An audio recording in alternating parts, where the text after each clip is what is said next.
Hello and welcome to my video. Today we'll be looking at the Coospo BC200, which features a large 2.4-inch screen, connects to 3 different GPS systems, has inbuilt Bluetooth 5 and can connect to ANT+ and BLE sensors. It features an all-day battery life of 36 hours. It can display over 70 different data types to select from. Records altitude and displays gradient, which is calculated directly from an inbuilt barometer, and can directly upload your rides to Strava and Training Peaks via an app. So let's take a look. So when you first turn on the BC200, you are presented with the option to choose your starting language. Then the device boots up into the main selection screen. Here we are presented with 9 options to choose from. To start with, we're first going to go through the settings page. The first setting that I will be adjusting is the tones. I'll be turning off the key tone, but I'm leaving on the warning tone as I like to be notified during my rides. So the first option is your training zones. Here you get to set your heart rate, your power or your cadence zones. Each have the same layout and the options to change depending on your training requirements. Then we have alarms. Again, you can set your alarm for heart rate, power or cadence. Each has the same template where you set your maximum and your minimum, and you can set them individually depending on what required. Then we have our smart pause or auto stop when the device detects that you are no longer rolling. Next, we can set the altitude. This is to calibrate the barometer within the device. Depending on your starting location, you select your starting altitude and then calibrate. Next, we have Smart Lap. This is so you can have the BC200 automatically set a lap depending on if you go past a set location based off GPS or a distance recording depending on your choice. Then we have tones, which we were in before.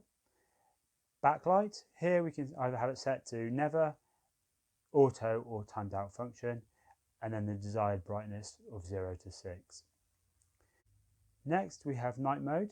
This is to make the screen easy to read during dark hours, so it will invert the colour scheme of the screen for you. So you can have it either on, off or auto, which will automatically change depending on time, the lighting conditions. Then we have where you adjust the units, so either you have your imperial or metric. Next we have our time. Here we can adjust the formatting, whether it's 12 hours or 24 hours, and then the time zone depending on your location. Next you have your language, which you set when you first turn on the device. Then we have storage. So here we can set whether the device overwrites the oldest route with the newest once the device becomes full. And then we have if we just want to clear the entire history. Whether we want to conduct a factory reset to start the device when it's new, and then the information tab so we know about what's happening. So now, having set the settings, we're going to go look at the main cycle page starting from the beginning. To start a route, first we'd have to select cycling. When you first start cycling, you're presented with the display where it is locating a GPS signal for the first time. Once it has found the GPS for your first time, you will no longer receive this and it will automatically sync to any satellites in the sky.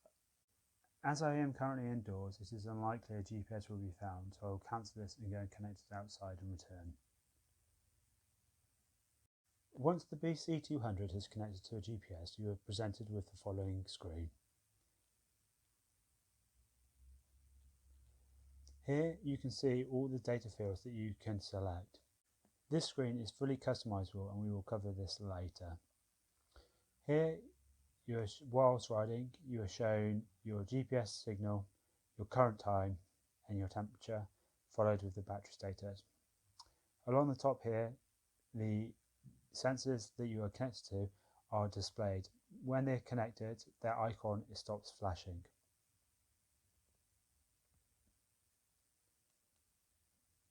If you want to end the ride, you press the pause button and select end. Alternatively, if you wanted to go to the home page and to make changes, you can. It pauses your ride. You can then go back and continue your ride.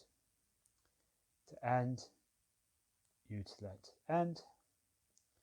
Here you can either go back to the start, view the data you recorded it, or delete. In this instance, we will view it, and this is what the history will look like. And it gives you a full layout of all the information from your ride. If you recorded laps, these would show you your lap rides. This is then also seen back in your history tab.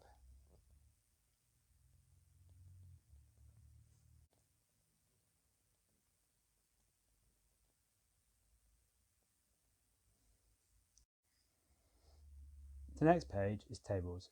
Here you define what data information is displayed during your ride. You have the option to have 5 unique pages, all showing different information depending on your requirements.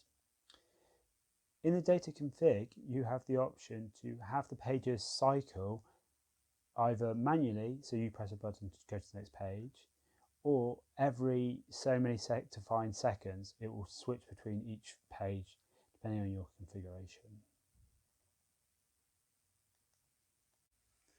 So to define what information is displayed on a data page, you have to go and select it. Here you have the option to either turn on or off the page itself, and then how many fields of information you want to display.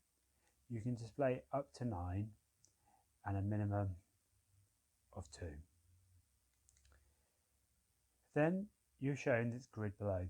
Here is all the different data fields that will be displayed. You have the option to change every single one of them depending on what you want to be displayed. So as an example, if we select speed, we're then presented with a breakdown of all the different data fields that we can display. You have the option to select any and all of the ones represented here. Once you've finally set it up and you're happy with, you would just go back to the previous pages. We then define our bikes. You have the option to have 3 different bikes set, so each can be unique depending on what type of riding you're out doing or what bike you want to ride. In the bikes, you set its weight, its wheel size, the total distance that you've ridden on the bike since setting it up, and then where the source of the speed is coming from. You can set the priority of one of 3 things. You can either have the priority to speed and cadence sensors, speed sensors, or GPS data. You can adjust these to which order you prefer.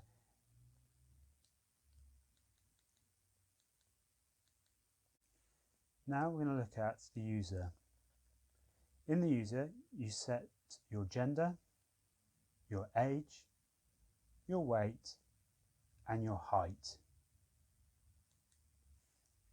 Now looking at the sensors, this is where you can set which sensors you attach and to which bikes you want them to attach to. So you first have to activate it where it is then turned on and able to receiving, and then select which device you want to receive. So here we're going to look at the heart rate. We're going to use the Coospo as well here, and then we can see that it's been detected, where you're shown the symbol whether it's detected at the Bluetooth or whether it's picking up at ANT+, and we're going to register it with the ANT+. And then you can see registered to the heart rate. You do this same process for all of your other sensors.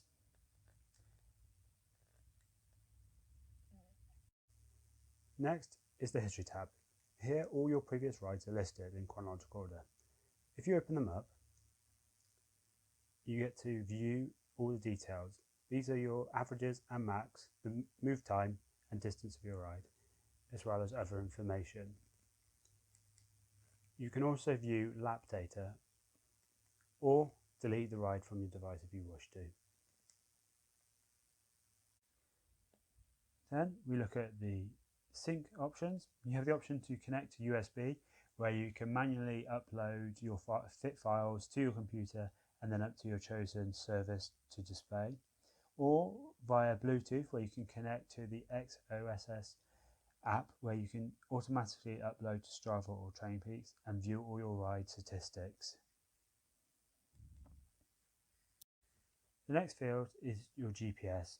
Here you tell the device which system to connect to, either be it just GPS, GPS Beidou, or GPS GLONASS.